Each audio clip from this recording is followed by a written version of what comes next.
Did you know as a member of WBGU-TV, your kids become members of our Kids Club too? Benefits include special events like Kids Extravaganza, the Fall Spooktacular, and much more.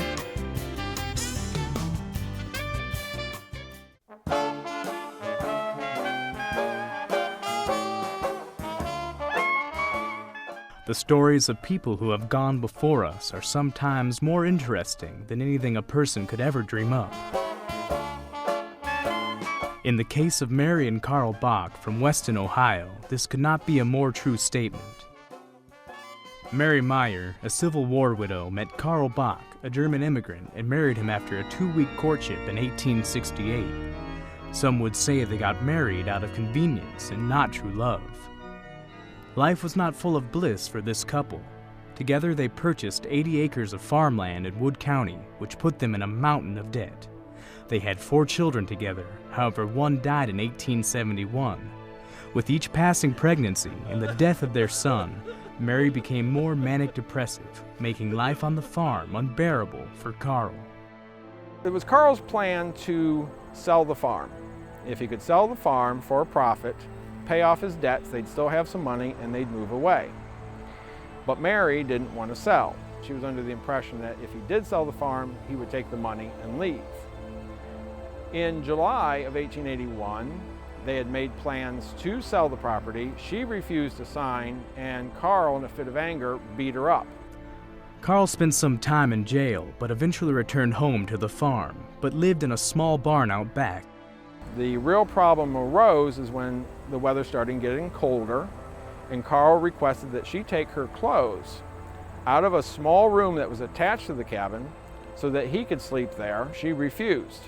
And so on Monday, October 10th, 1881, he did start moving her clothes. She started calling him names, and since he had been drinking, they kind of hit home.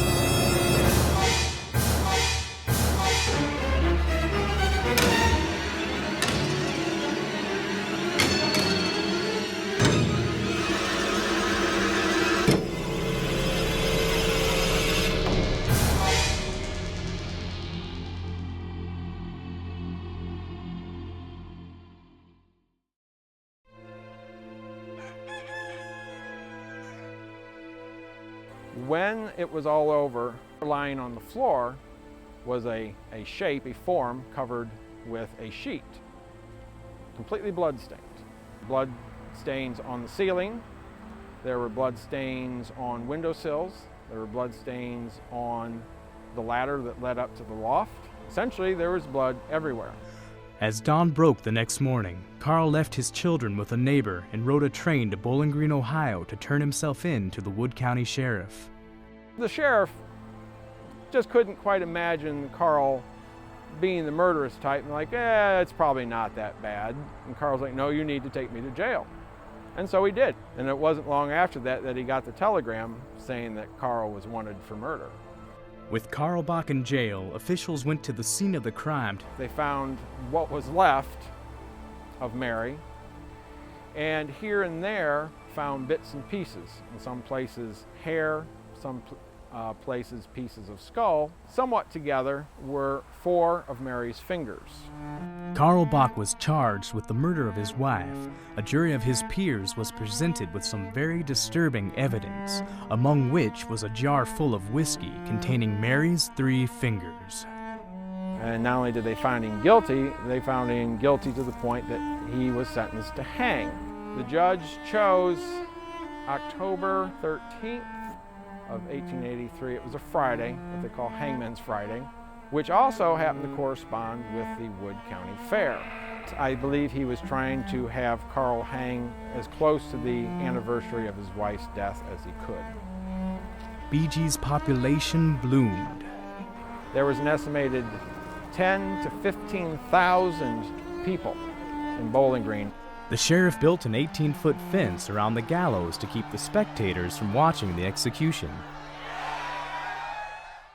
Carl Bach was buried in St. Joseph's Cemetery in Maumee. Mary's body was buried in St. Louis Church Cemetery in Custer, Ohio.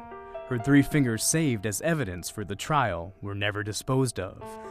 They were on display for anyone to see at the Wood County Courthouse until the 1980s. It's certainly not something we would do today. One can still see the real fingers of Mary Bach, along with Karl Bach's German Bible, his pipe, corn knife, and the rope that was used to execute him. Mary's fingers might be the most unusual object in the Historical Center, but it's just one of the many stories from our history that is truly stranger than fiction.